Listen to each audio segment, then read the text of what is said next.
Hi Taurus, this is Jav. Welcome back sa ating channel.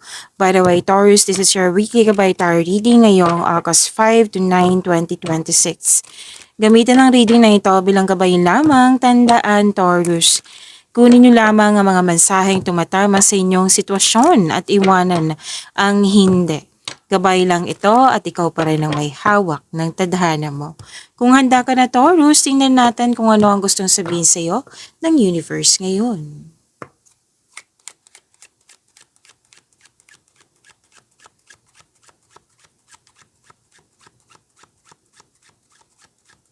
Mga parating para kay Taurus ngayong August 5 to 9, 2026.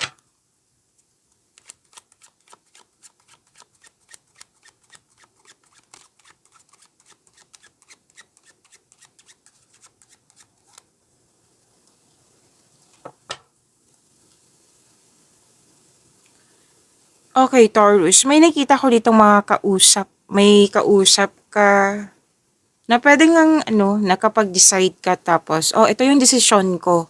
Okay ba sa inyo? Kasi kung okay sa inyo, mag-move forward na ako, i-go ko na ito. So, seeking acceptance to move forward. Tapos, meron din akong nakikita dito na, like, ano to itetest mo. Like, oh, ito muna si option 1. Kung hindi to mag-work si option 2. May nakita kong ganyan. You're weighing the pros and cons in a situation. Yan. So, marami kang kausap dito. Conversation, pwede ngang, anong tawag dito, Taurus?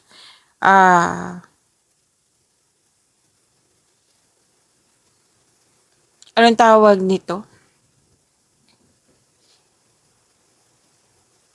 Brainstorming. Yan. Okay, brainstorming or maraming ang kausap, 'di ba? May nakita din ako ditong negotiation. Pwede din nag-gather ka ng factor information, nagtanong-tanong ka dyan, nag-interview. Yes, pwede nga family mo ito or tinuring mong pamilya or kasamahan sa bahay.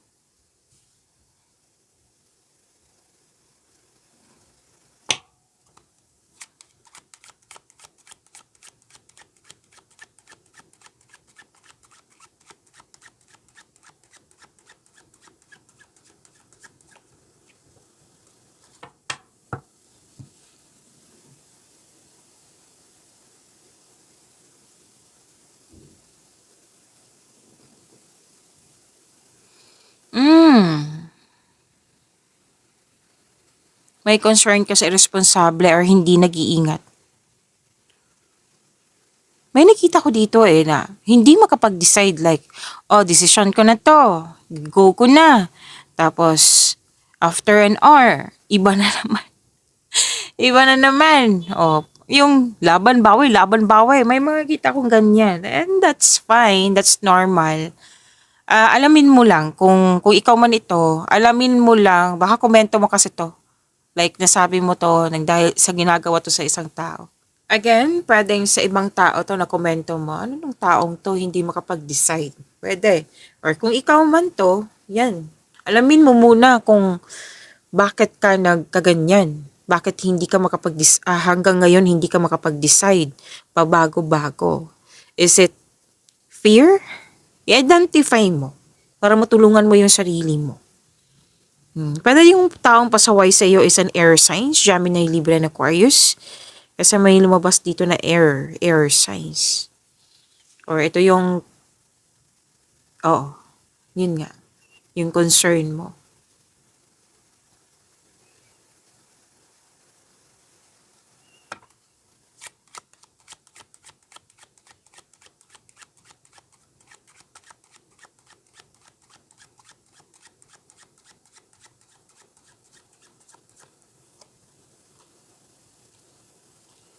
Oh, may ano dito, babae to.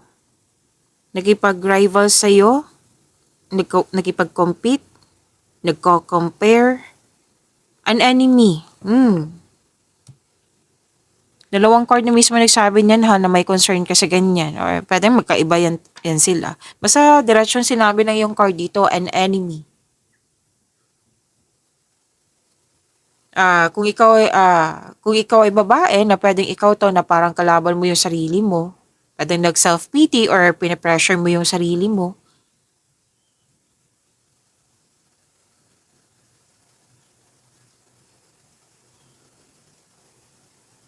May nakita rin akong third person dito. Puwedeng nangingialam 'to, babae ang energy niya. Nangingialam, nakisawsaw, naninira ng connection. So maging maingat ka sa kanya, ha. So kung wala man, iwan niyo lang po. Sabi ko naman sa inyo kanina, kung hindi kayo naka-resonate, iwan niyo lang po.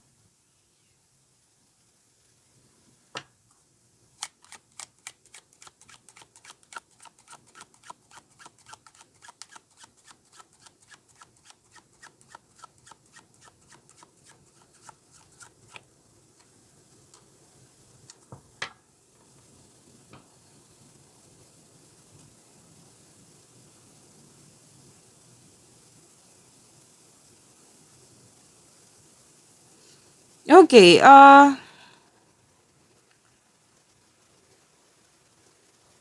puwedeng naalala mo ang nakaraan. Pero nasabi mo dito ay na a situation that must be accepted, na kailangan mo ng tanggapin. Na may loss of connection, separation, or puwedeng may aalis, may feeling of abandonment ako nakikita dito. May lumabas din na energy dito na lalaki po, older than 60 years old. Na puwedeng siyang na-miss mo or siya yung nagkaroon ng divorce, separation, or loss of connection. Or basta nagkaroon ng disconnection.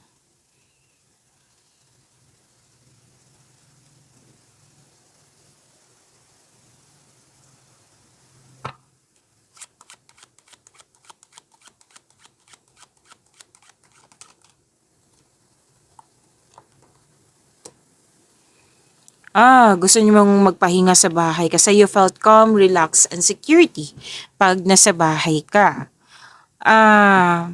Nakita ko rin dito na may magpapatayo ng bahay, bibili ng bahay, lupa, property po. Pwede din ba nakabenta ng bahay, nag-uusap tungkol sa domestic matters,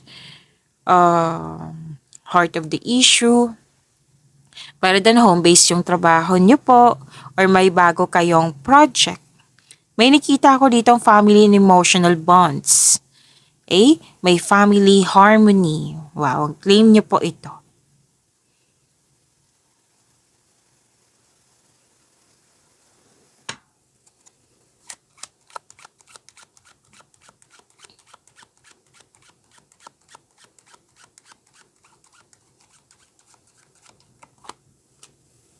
Marami kang kausap dito eh. Kanina pa 'di ba, yung unang sinabi ko.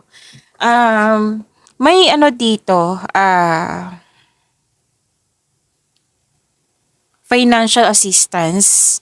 Pwedeng ikaw yung nag-ask ng financial assistance or pwedeng ikaw yung nag-ask ng financial assistance or pwedeng hiningan ng, na humingi ng tulong sa'yo. Okay? Pwedeng ikaw, pwedeng siya. Yan. May friendly advice, nagbigay ng advice, recommendation, tulong. So, ang nakikita ko talaga dito, tulong. Tulong mula sa friend mo. Tulong, pwedeng ikaw yung tumulong sa friend mo.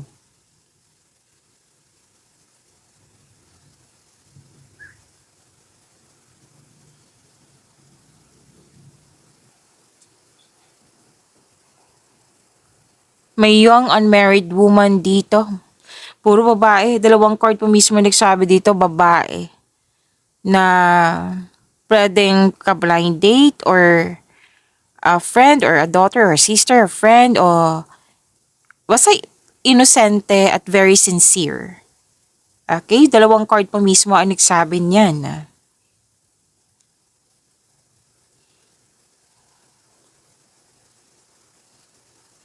Wow, nagkasunod talaga sila. Puro babae. Pwedeng young unmarried woman to. Basta malaki ang kanyang influence po ngayong week nito. Puro babae ha. Oh, apat, lima. Oo. Pero ikaw 'to, pero na nakikita ko dito is marami kang ngang kausap, eh, okey? So, itong dito na pinapakita sa atin ay magandang hangarin niya aside dito. 'Di ba may enemy na babae din, magkaibang tao 'to. And,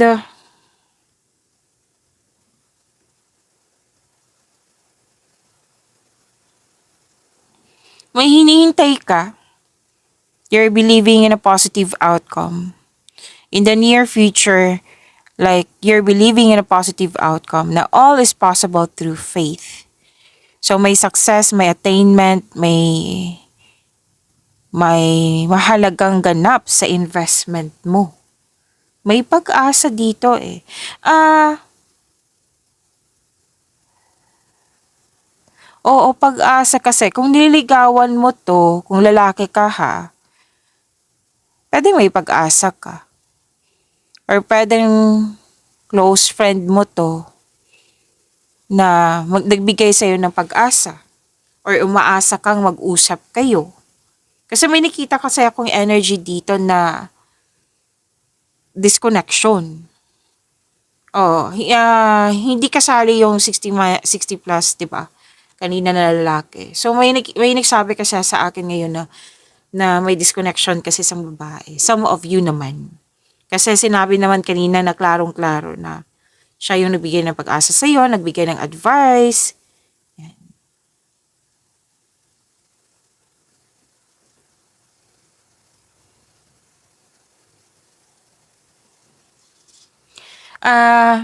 Taurus, kung hindi man 'to nangyari sa nakaraan, maging maingat sa inyong pera. Kasi may nakita kong loss of money dito. Hindi kayo tinatakot ha, awareness po ito. Iklaro ko lang.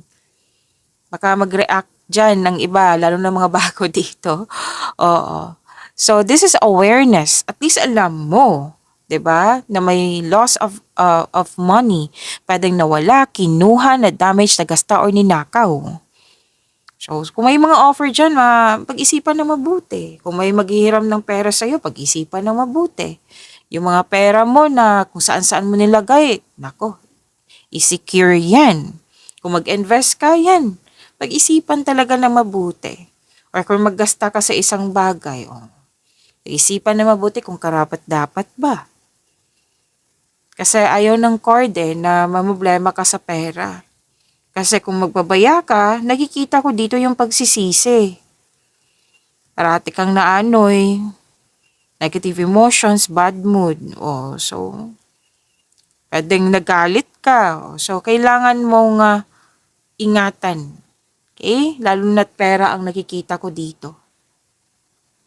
Maging maingat din kasi may nakita ko dito. Kung hindi man ikaw to, Taurus ha, nagkaroon kasi ng frustration, anger issues, naging possessive.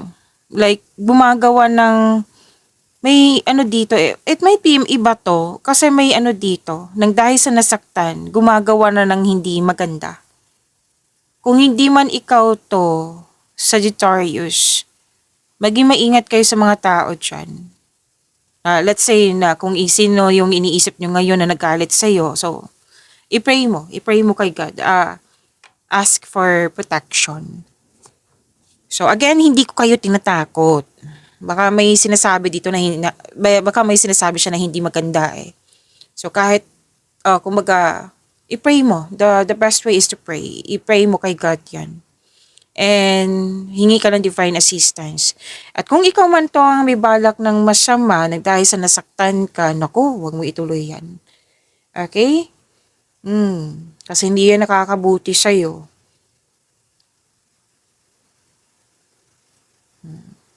Kung sinaktan ka ng taong ito, gabi yung iyak mo, i-pray mo, isuko mo lahat kay God. Na, kumbaga, i-share mo kay God kung bakit ka, kumbaga, kung ano talaga yung nararamdaman mo. Para hindi mo magawa yung mga hindi dapat. Kasi, siya naman yun gagawin ko sa kanya. So, ano to eh, kumbaga paano to sabihin, parang siyang magbumirang. Oo, kung sa madaling salita, parang makakarma. So, wag mong gawin kung pwede po. Okay?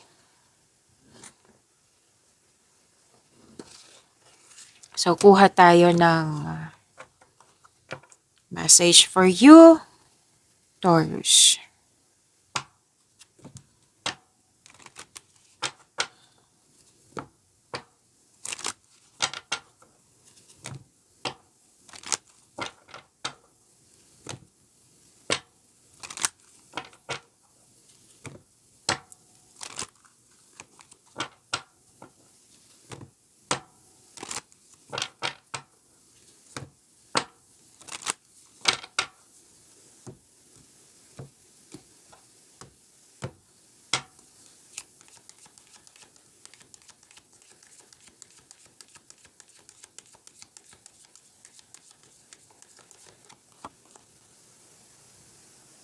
Oh, impasse.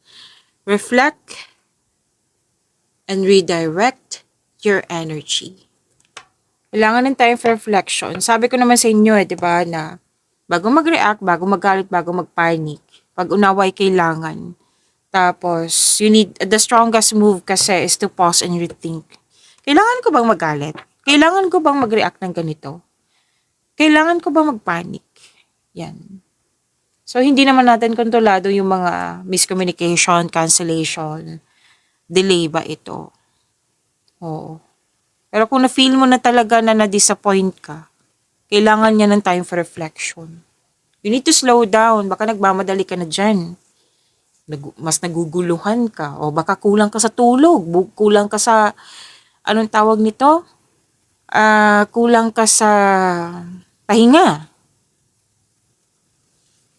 So, impasse. Nangangahulugan kasi to sa isang sitwasyon kung saan na walang magawa or hindi makasulong dahil sa matinding hindi pagkakasundo na sinabi naman kanina, 'di ba, sa 7 cards mo. Na may hindi pagkakaunawaan.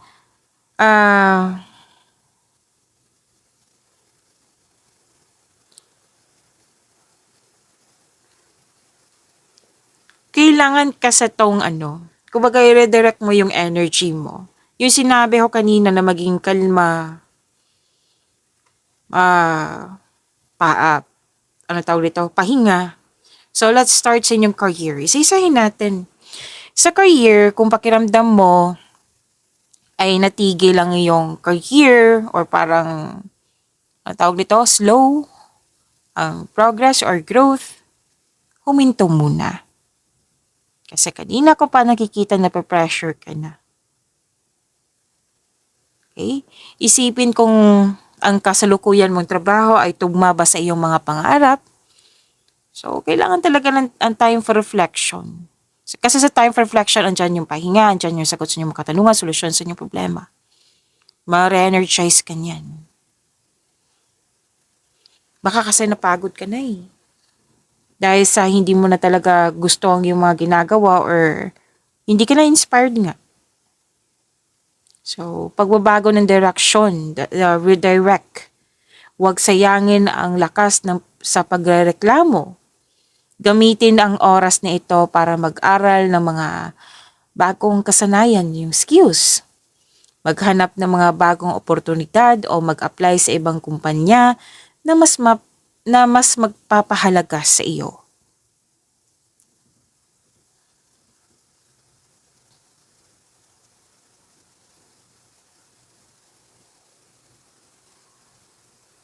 Okay. Sa pera tayo, money. Suriin ng mabuti kung saan napupunta ang iyong kita. Ang paulit-ulit na kawalan ng pera ay madalas na sanhin ng kawalan ng budget o emosyonal na paggastos, impulse buying po. Sinabi yan kanina ha, Taurus, natandaan nyo yung loss of money. You need to control, monitor, and save your money. Sabi ko naman sa inyo ayaw ng cards mo dito na mamroblema ka sa pera. Kung naulit na naman, so this is a time na magkaroon ng time for reflection. Na bakit ba nagkaganito yung pera ko? Suriin mo kung ano yung punot dulo para matulungan mo nga yung sarili mo. So, ito nang yung, kumbaga, kailangan mong mag-focus sa pagtitipid at pag-iipon. Gumawa ng malinaw na listahan ng mga gastusin. Mag-isip ng mga paraan para magkaroon ng karagdagang kita or side hustle. O, ilista yan. Ako nga, adult na ako, naglilista eh. Taurus, natawa ako sa sarili ko. Na-share ko talaga sa inyo. Yes, kasi, di ba, marami tayong bills or kung ano man yung mga needs and wants natin. So, kailangan ilista yan para hindi tayo mag-wonder, bakit, saan napunta yung pera ko? Natawa ko sa sarili ko. Sorry, Taurus, ha. So, ano eh, may kaibigan nga ako na Taurus. Parehas kami. Kumbaga, parehas kaming, ewan ko kung saan na yun. Baka married na yun. Okay. Parehas kasi kaming na impulse buying. Lalo na yung mga kabataan pa namin. Yung bata pa kami, hala, sige, gastos. So, yan yung advice ng cord na hindi naman yan masama. Ang naging masama lang siya kung paulit-ulit na. Okay? Hindi siya nakakabuti nga sa iyo eh. Kung ibig sabihin yan, hindi na siya nakakabuti sa iyo.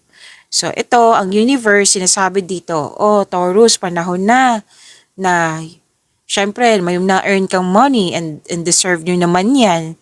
So, gamitin nyo sa tama. Kumbaga, kailangan na magkaroon ng control, monitor, and save. Okay? Para mas lumago. Tapos, baka may maisip kang side hustle kung kaya sa oras mo. Sa pag-ibig, sa may kasintahan, sa mga may mag-asawa, kung ang relasyon nyo ay nasa isang impasse o hindi nagkakaunawaan, unawain kung ano ang pinagbulan ng away. O kung sa pera kanina, alamin mo kung ano yung punot dulo kung bakit ka nagkaganyan. Dito sa relasyon, alamin din kung ano yung punot dulo, bakit kayo parati nag-aaway, kung bakit kayo nag-aaway. Parang nga, di ba? Matulungan nyo po, like masolusyonan nyo. Okay? Huwag pilitin na manalo sa argument, isipin ang mga kapakanan ng relasyon. If I were you, isipin mo yung kung bakit mo siya minahal. Para maging kalma ka. And itigil mo muna yung mga panunumbat, ituon ang lakas sa mahinahong usapan at pakikinig. Kasi alam naman natin na pag may argument, talagang yung gusto maging panalo, gusto maging tama, pwedeng ikaw to or pwedeng siya. Walang mabuting solusyon yan. Hindi yan mabuting solusyon. Okay? So, idaan nyo po sa mahinahong usapan at pakikinig. Magtulungan kayo na mag-isip ng solusyon, imbis na magsisihan. Remember, ang relasyon, buhay mag-asawa, magtutulungan yan. Hindi na magsusolo flight, na magkaroon ng kompetisyon. Hindi po. Sa mga single po, kung ikaw ay bigo sa pag-ibig o nahihirapang makahanap ng makakasama, tingnan niyo po yung sarili niyo. Baka may mga takot ka pa o mga sugat mula sa nakaraan na hindi pa naghilom. Huwag ipilit ang paghahanap ng pag-ibig sa ibang tao. Ibaling ang iyong lakas sa pagmamahal sa sarili, self-love. Alagaan ng iyong kalusugan, sa kanina sinabihan ka ng card, naulit na naman dito. Alagaan ng iyong kalusugan, tuparin ang personal na layunin, hayaan ang tamang tao na dumating sa tamang panahon. Okay? So, let's proceed.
Taurus, maraming salamat po sa mga hindi nag-skip ng ads. Subscribe na po kayo sa ating channel at click bell notification para updated po kayo sa reading natin. Para po sa mga gusto magpa-reading po, comment down personal reading at antayin yung reply ko.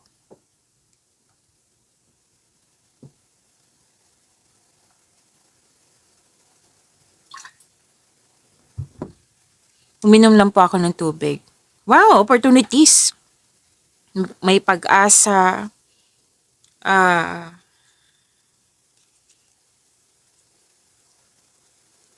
Okay, may pag-asa, may healing, may unexpected help. Lumabas to kanina, unexpected help. May pag-asa kang unexpected help. May pag-asa kang madama maging positibo at gumawa ng paraan. So this card offers hope and guidance.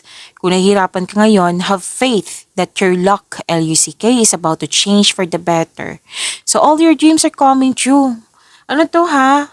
Dreams do come true. Nag-grant yung wish mo. May blessings na dumating. I-claim niyo po. May healing din. May money luck, L-U-C-K. Wow. Sa mga nagkaroon ng loss of money sa nakaraan, babawi kayo ngayon. Money luck, L-U-C-K. And this card tells us na magkakaroon ng awards and fame.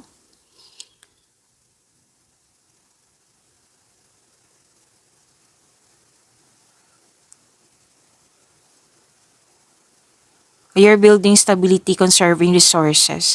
Binavalue mo ang pera at hindi ka madamot. This is good. Financial stability din po. Wow. Actually, Taurus, nakikita ko dito na yayaman ka. Kasi marunong ka magtipid. Nag-iingat ka sa iyong naipon. Kumbaga conservative ka sa money at investment mo. Gusto mo magkaroon ng financial security kaya mas focus kayo sa trabaho niyo. So your energy is nakafocus talaga sa money, sa pag-iipon ng malaki. Like, magiging hard worker kayo kasi gusto niyo makaipon ng malaki. Okay? So, sense of stability to kahit sa relasyon man. Sense of stability po, which is good. Kasi sinasabi ng card dito, na-realize mo na, okay, ayoko nang magasta. Ililista ko na to. Kasi gusto kong makaipon ng malaki. So, magiging hard worker ako. Yan.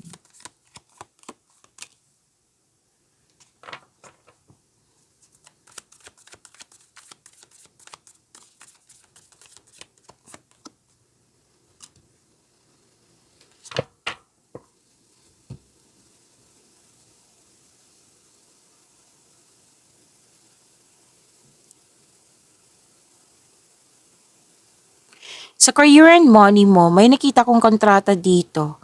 Pero magbasa. Oo, magbasa muna. I think alam mo to Kasi na-found out mo na may hidden charges or naging too good to be true. Kaya be wiser, maging maingat. Malakas kasi yung intuition mo. May malalaman kayo na mga hindi totoo. Malalaman mo yan. So connect to your intuition po. Okay? At maging maingat. Lumabas din siya dito. Maging maingat. Kasi may tao dito hindi totoo sa'yo. Pero alam mo to, malalaman mo na kasi nga, di ba sinabi ko kanina, malakas sa yung intuition.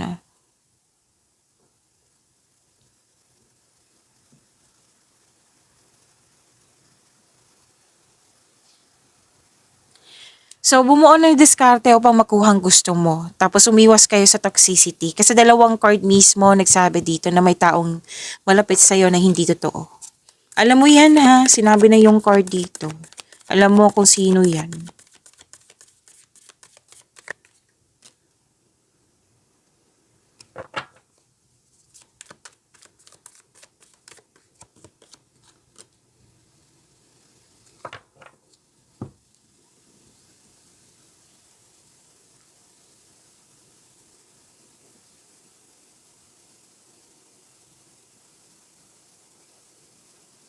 Okay, Taurus, kung gusto niyo ma-notify kayo, like ma-prompt, anong tawag dito? Ma-prompt, like, mapanood niyo po agad yung premiere na video natin, i-click niyo po yung bell notification dyan.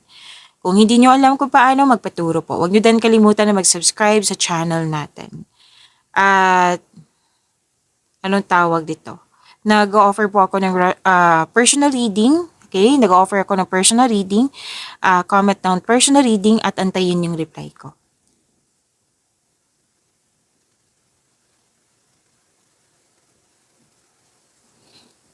Okay, love and romance. May na-attract kang taong sobrang successful sa buhay.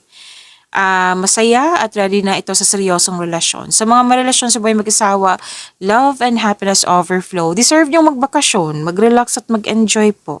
Sabi ng iyong card dito.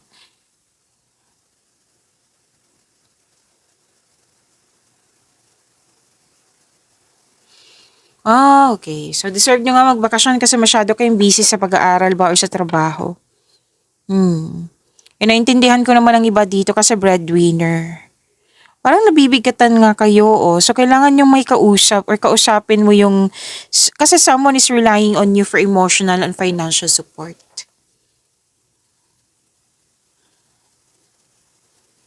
Kailangan yung magpahinga. Tamang tulog, tamang kain. Kanina pa yan sinasabi na yung card. Nag-overthinking kayo, oh. Naging guarded ka din. Ayaw mo masaktan.